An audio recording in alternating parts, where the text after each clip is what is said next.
Espíritu Santo,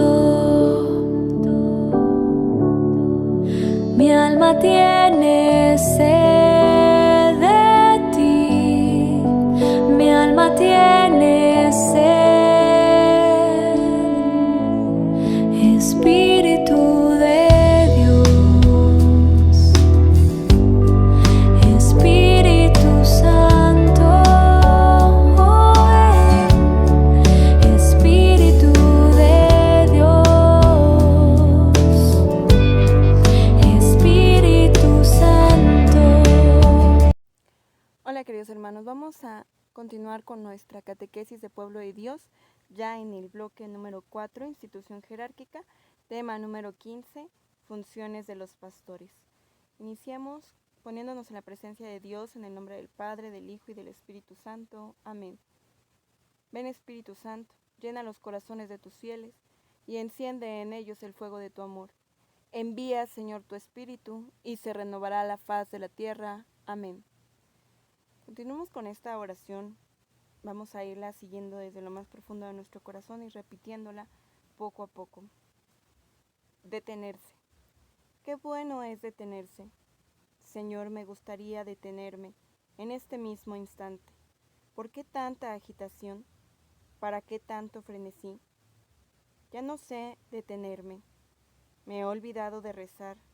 Cierro ahora mis ojos. Quiero hablar contigo, Señor. Quiero abrirme a tu universo, pero mis ojos se resisten a permanecer cerrados. Siento que una agitación frenética invade todo mi cuerpo, que va y viene, se agita, esclavo de la prisa. Señor, me gustaría detenerme ahora mismo. ¿Por qué tanta prisa? ¿Para qué tanta agitación? Yo no puedo salvar al mundo. Yo soy apenas una gota de agua en el océano inmenso de tu maravillosa creación. Lo verdaderamente importante es buscar tu rostro bendito. Lo verdaderamente importante es detenerse de vez en cuando y esforzarse en proclamar que tú eres la grandeza, la hermosura, la magnificencia, que tú eres el amor. Lo urgente es hacer y dejar que tú hables dentro de mí, vivir en la profundidad de las cosas y en el continuo esfuerzo por buscarte en el silencio de tu misterio. Mi corazón continúa latiendo, pero de una manera diferente. No estoy haciendo nada, no estoy apurándome, simplemente estoy ante ti, Señor, y qué bueno es estar delante de ti. Amén.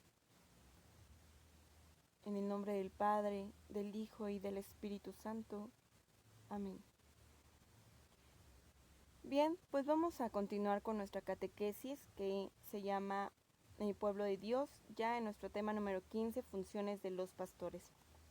En los temas anteriores hablábamos de que la función del pastor no es únicamente el culto, sino también cuestiones de la evangelización, de pesca, y que pues por así decirlo, él define mejor sus funciones, no la palabra sacerdote, sino pues precisamente la palabra pastor. Vamos a continuar. Dice, pastores es un término genérico que se da especialmente a los ministros ordenados, papa, obispos y sacerdotes párrocos. Hay que ubicar sus funciones en las diversas dimensiones de la misión de la Iglesia, profética, sacerdotal y regia. Hoy la regia la subdividimos en dos, Cristo Pastor y Cristo Rey.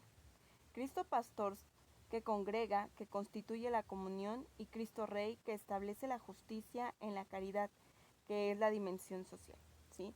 Digamos que dentro de las funciones pastorales o las dimensiones de lo que tiene que hacer el pastor son tres: la acción profética, que nos la iré explicando más adelante, la acción sacerdotal y la acción regia, o pues más bien la de la predicación, entonces que es Cristo Pastor y Cristo Rey.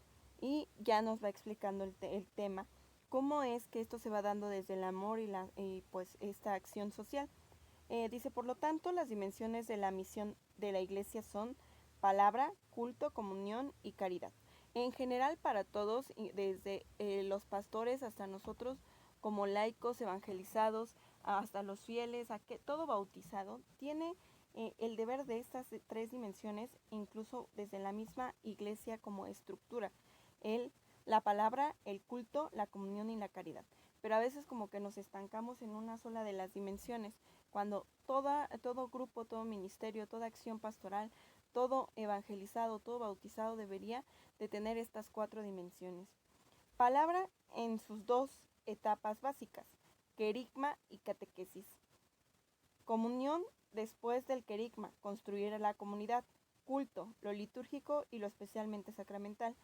Caridad, estableciendo la justicia en la caridad que hoy llamamos acción y servicio social. Por lo tanto, debemos de ubicar la función de los ministerios ordenados en las cuatro dimensiones. Estas cuatro dimensiones que mencionan aquí pues son las que ya hablábamos anteriormente: la acción profética, la litúrgica y la acción social o la acción regia, en la que está pues esta parte de la caridad y lo social. Vamos a ver, bueno, ya nos explica básicamente lo que es la acción de la palabra, la comunión, el culto y la caridad, pero bueno, nos van a explicar cada uno de estos ministerios, empezando por el ministerio profético. En el ministerio profético nosotros encontramos dos cosas bien importantes: el querigma y la catequesis. Son las dos caras de una misma moneda e inseparables. No se puede continuar con una formación si no se ha tenido primero un encuentro con Cristo. Y no se puede solamente tener un encuentro con Cristo sin seguir formándonos por medio de la catequesis, ¿no? Son dos tiempos importantes, pero el primer tiempo siempre va a ser el querigma y después la catequesis. Dice en el ministerio profético: aunque es tarea y misión de todo el pueblo de Dios, la iglesia entera es misionera y la tarea de evangelizar es de todo el pueblo de Dios. Vemos al final de los cuatro evangelios que a quien dice Jesús esto es en primer lugar a los apóstoles y después para todos los cristianos, ¿sí? Nosotros nos vamos al final del evangelio de Marcos, de Mateo, incluso el de Lucas. Nosotros en el último capítulo, ya en los últimos versículos, vemos cómo Jesús, antes de ascender al cielo, les dice: vayan por todo el mundo, prediquen el evangelio. Entonces es una tarea de todos. Primero, en primer lugar, se los dice a ellos que estaban ahí, pero es una tarea de todos.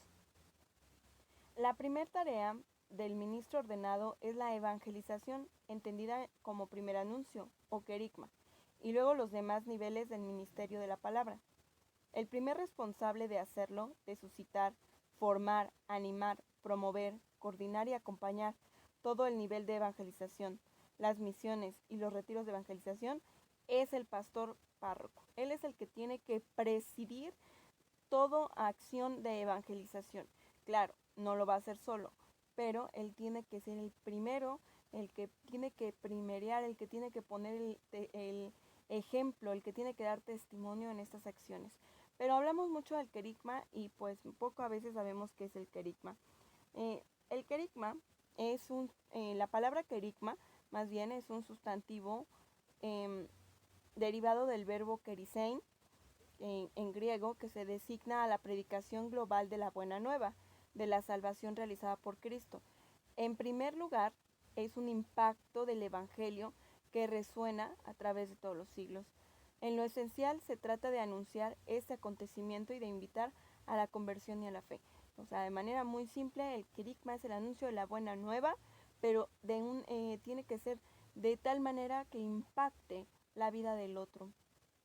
Que vemos es la primera forma de llegar y la primera manera de predicar incluso, ¿no? O sea, como Pedro anuncia esta buena nueva, anuncia a un Cristo, a Cristo muerto y resucitado, pero que no murió nada más por sus méritos, sino porque da su vida para la salvación del hombre. Y es un acontecimiento que tiene que marcar nuestra vida en un antes y un después, ¿sí? Antes de que Cristo toque nuestra vida y después. Como el acontecimiento es único y tiene una repercusión infinita, su anuncio se parece al grito del heraldo, que anuncia una victoria sin precedentes, ¿sí? O sea, tiene que ser como un grito de guerra, algo que impacte. Debe de verdad ser una buena noticia, que llegue y resuene a todos. Querigma dice explosión, fuerza expansiva. Así, el día de Pentecostés, Pedro grita en voz alta ante la gente la buena nueva de la salvación por Cristo, a fin de hacerla pública y oficial. Esto lo podemos leer en el libro de los Hechos de los Apóstoles, en el capítulo 2, en el versículo 14. El primer discurso de Pedro y en la primera vez que se anuncia el querigma. Esta intención publicitaria se manifiesta de muchas maneras. Pedro y Pablo se dirigen a la gente. Su mensaje se propaga por todo el mundo judío y gentil. Multiplican las llamadas de atención, la urgencia de tomar decisiones. Prestad oídos, escuchad, haced penitencia, salvaos. Toda manifestación en los apóstoles, el deseo de extender por todas partes y a todos la palabra de Dios bajo el impulso del Espíritu. Se ven arrastrados por una especie de fiebre que los obliga a anunciar, a evangelizar. ¿Cómo podrían callarse? Ha llegado la plenitud de los tiempos. Ahora, hoy, nada hay más importante que pueda ya producirse. Todos los hombres están llamados a la salvación. Nadie puede ser neutral. O sea, esto es impactante lo que nos dice esta definición del querigma, porque dice que es como una fiebre que los obliga a anunciar, ¿no? Entonces dice en uno de los textos de San Pablo, ay de mí si no evangelizar, ¿sí? O sea, como una sentencia, ay de mí si no evangelizara. El querigma no es del pasado, ni ha pasado. Hoy como ayer el impacto de la buena nueva tiene que impresionar a los hombres del mundo entero. Esta proclamación por la Iglesia. Esto lo encontramos en la encíclica de Lumen Gentium número 26, en este documento del Concilio Vaticano II. O sea, el querigma no es cosa del pasado, no es algo que pasó hace mucho tiempo y pues que lo tenemos. Tiene que ser algo del presente, porque así como a Pedro lo impactó e impactó a otros, también nosotros debemos dejarnos impactar a otros, porque la palabra de Dios es viva y eficaz y el Señor siempre tiene un encuentro de una manera especial para cada uno de nosotros. Por eso cada uno de nosotros ha tenido un encuentro con Cristo y eso es lo que tenemos que anunciar. Pedro anunció su encuentro con Cristo. Tú tienes que anunciar tu encuentro con Cristo. Hace enteramente presente el acontecimiento de la salvación. El querigma actual debe resonar para que Jesús sea reconocido e identificado como el Cristo, Señor, Salvador universal, centro de la historia, que invita a cada hombre a la conversión y a la fe. Y pues aplicado también incluso a lo que hablábamos, el primero que tiene que anunciar el querigma es el pastor. Ahora vamos al ministerio de comunión. Para que haya comunión primero debe cumplirse la misión, y la primera tarea de la pastoral es construir comunión. Construir la comunión, fomentarla, retroalimentarla, implementando la integración de los miembros, el acompañamiento y el seguimiento y la alimentación, catequesis y sacramentos, palabra de Dios y pan de vida. Es decir, ya impactaste, ya misionaste, ahora hay que congregarlos y hay que mantenerlos unidos por medio de la comunión, por medio de la coinonía.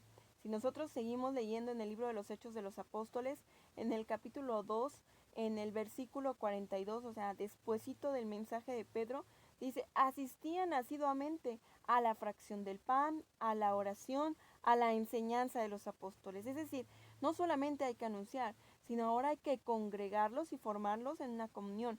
¿Por medio de qué? De la fracción del pan, que es la Eucaristía, de la catequesis, que es la enseñanza de los apóstoles, y bueno, claro, la oración y todo lo que hacían era ya la primera parte de los sacramentos. Y es por eso que el pastor congrega en comunidad para entonces continuar con este mismo proceso enseñado por los apóstoles desde el primer tiempo de la iglesia. Una de las principales preocupaciones de cualquier pastor, obispo y párroco debe ser construir la comunión, llevar al pueblo de Dios a vivir efectivamente la dimensión comunional en todos los niveles. Hay muchas parroquias o diócesis que no merecen llamarse comunidad, solo asamblea o grupo, pero no comunidad. Comunidad es cuando las personas se conocen, tienen sentido de pertenencia estable y se comprometen y se responsabilizan unos con otros, con una progresiva integración entre ellos. Bueno, pues si aplicáramos esto a tu pequeña comunidad, a tu grupo, a tu ministerio, a nuestra parroquia, ¿podremos llamarlo ya comunidad? Sería algo que tenemos que reflexionar, porque si tú dices que sí, pues tendrías que contestar qué estás haciendo y si realmente es así. Y si dices que no, pues también preguntarte ¿y por qué no estamos haciendo comunidad? ¿Qué estoy haciendo yo para realmente estar en ese sentido de comunidad, teniendo una pertenencia estable, comprometiéndome con los otros, responsabilizándome unos de otros y además estar integrándome todo momento, ¿no? En esta situación de pandemia muchas veces yo me daba cuenta que fuimos un poco egoístas con los demás, porque en el sentido estricto del cuidarnos, del quedarnos en casa, quizá fuimos muy egoístas y decir, bueno, si esta vez yo me quedé en casa, para la siguiente que nos toca el aseo, que nos toca algún servicio, pues ahora yo les digo a mis hermanos, ahora tú quédate en casa y yo lo hago. Esto es una verdadera integración. Sin embargo, pues para unas cosas sí y para otras no nos integramos. ¿Qué tanto sabes si el otro tuvo una necesidad? Si el otro se cansó, si el otro hizo las cosas bien. Ahí es donde podríamos nosotros fallar como verdadera comunidad. En el ministerio litúrgico, dice el Concilio Vaticano II, la liturgia es eje, fuente y cumbre. Eje porque todo lo demás gira alrededor de ella, fuente de donde tomamos la fuerza y culmen o cumbre hacia donde tiende toda la actividad de la Iglesia. Esto lo dice en la Sacrosanctum Concilium, que es uno de los documentos del Concilio Vaticano II. Para que sea cumbre necesita una base sólida de apoyo. De otro modo, es un globo en una altura pero sin consistencia. Lo cultural, la Eucaristía, es la cumbre de toda la vida cristiana, pero la cumbre supone una base, un soporte sólido donde apoyarse. Por lo tanto, para que la Eucaristía sea cumbre necesita previamente previsto el querigma, comunidad y catequesis sacramental o mistagógica. No se vive una celebración de la misma manera cuando no has tenido un encuentro con Cristo y no te has formado a cuando lo has hecho. Seguramente en algún momento de tu vida tú que no habías a lo mejor tenido un encuentro con Cristo o que no eras parte de algún grupo o un ministerio, seguramente vivías los sacramentos y la liturgia de una manera tan distinta a como lo vives ahora. Por eso tan importante la evangelización que primerea esta parte para que entonces sí la liturgia se convierta en centro, en eje y en eje, en fuente y en culmen de toda la vida cristiana. Tampoco podemos entender solamente la misión, la catequesis sin vivir los sacramentos. Todo esto es para vivir en plenitud los sacramentos, para realmente cuando tú te confiesas es por la gracia de que tengo a Cristo en el centro de mi vida. Cuando tú comulgas es porque realmente crees y tienes fe en el único y verdadero Dios que vive a través del sacramento de la Eucaristía.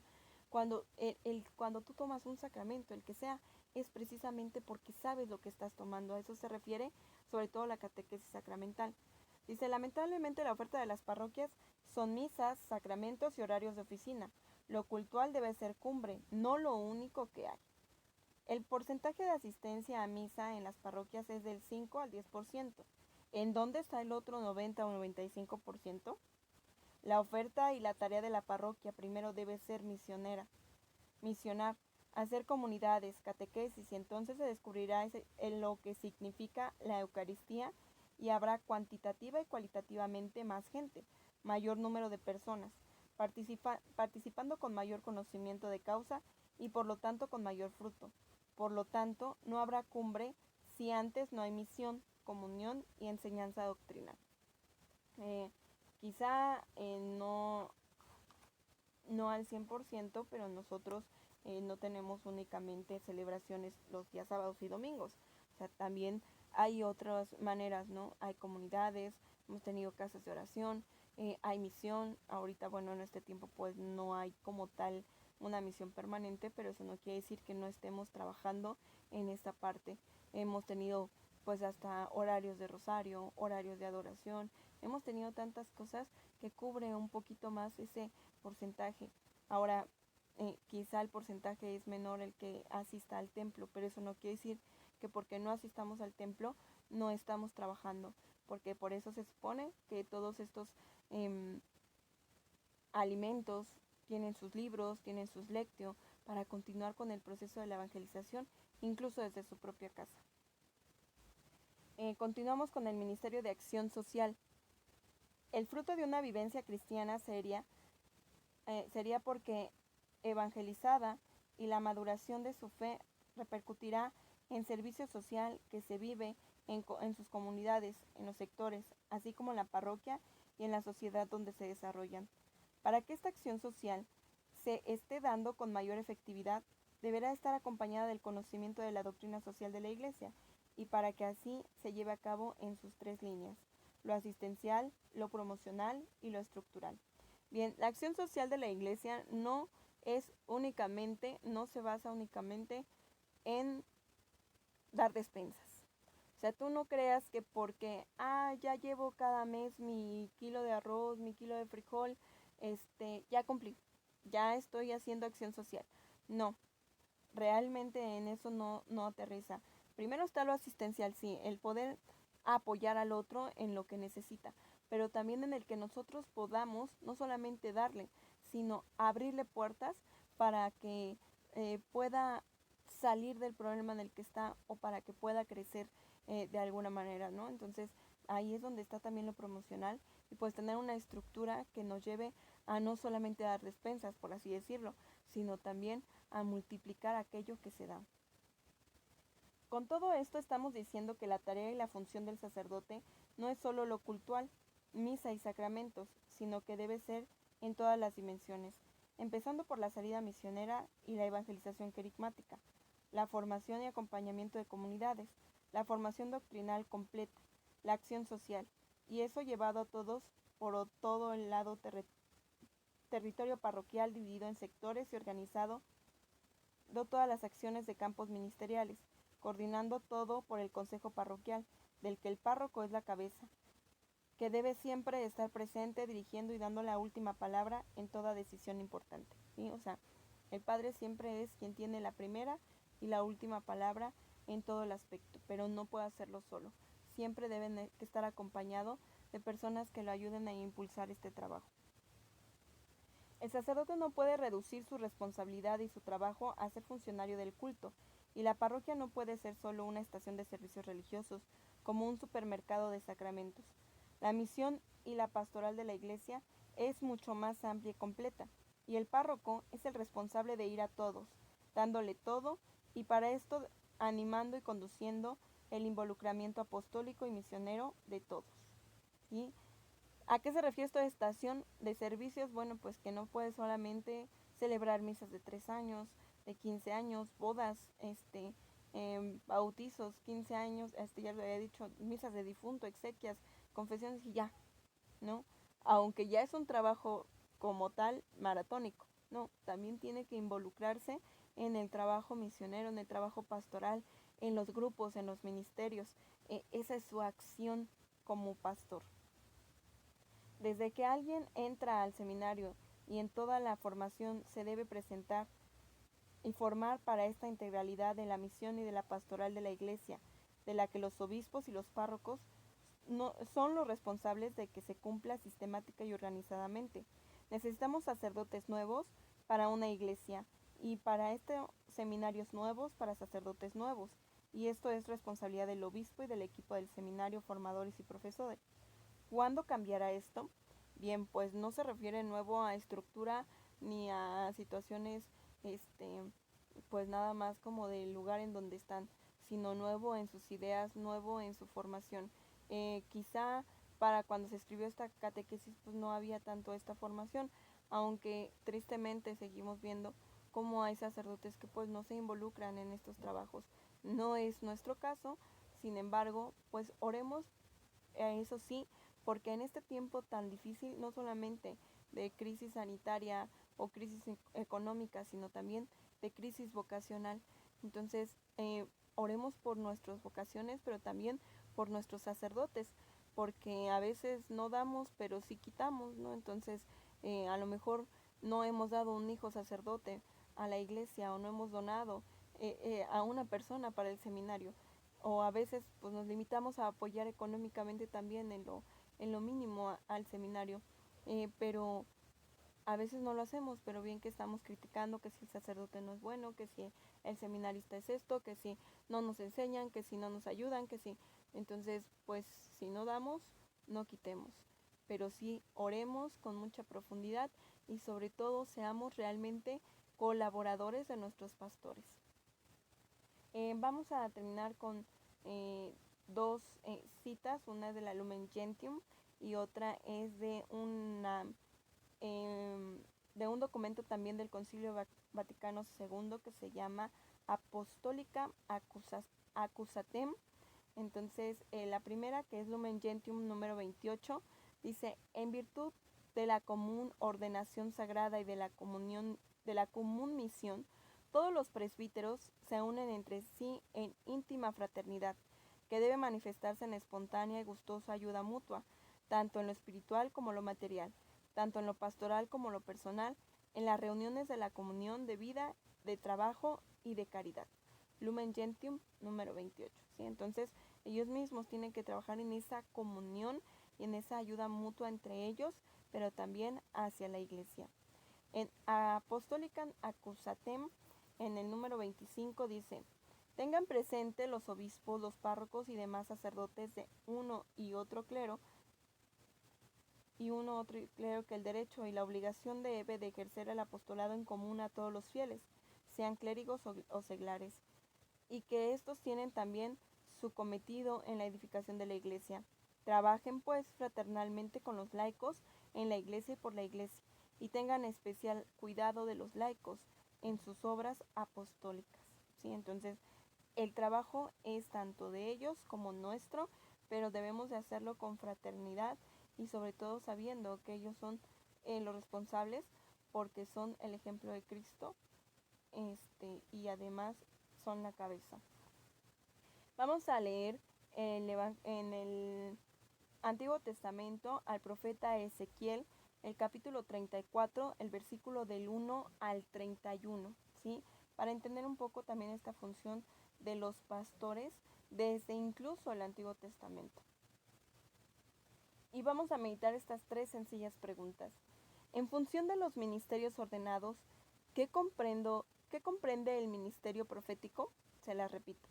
En función de los ministerios ordenados, ¿qué comprende el ministerio profético? En función de los ministerios ordenados, ¿qué comprende el ministerio litúrgico? Y en función de los ministerios ordenados, ¿qué comprende el ministerio de acción social? Es decir, vamos a especificar qué es el ministerio profético, litúrgico y la acción social en los pastores, o sea, en qué acciones concretas yo digo, este es el ministerio profético, ¿sí? En qué acción concreta yo veo que ejerce el ministerio litúrgico o la acción social. Bien, pues con esto terminamos nuestro tema. Espero que hagan toda su tarea, que lo compartan con su pequeña comunidad y que sigan orando por los sacerdotes. Vamos a terminar con una oración en el nombre del Padre, del Hijo y del Espíritu Santo. Amén. Te pedimos, oh Señor Jesús, que abras en nuestro corazón siempre el celo por el Evangelio y que nosotros seamos fieles colaboradores de nuestros pastores y sobre todo de los que pones en nuestra comunidad parroquial, para que ellos siempre se sientan acompañados por nosotros y nosotros siempre acompañados por ellos, que en ellos podamos ver nosotros tu rostro misericordioso y que sean siempre ejemplo de verdaderos pastores de la iglesia. Mamita María, te pedimos que intercedas por ellos como Madre de los sacerdotes y también como Madre nuestra. En el nombre del Padre, del Hijo y del Espíritu Santo. Amén. Santa María de la Palabra, ruega por esta iglesia evangelizada y evangelizadora.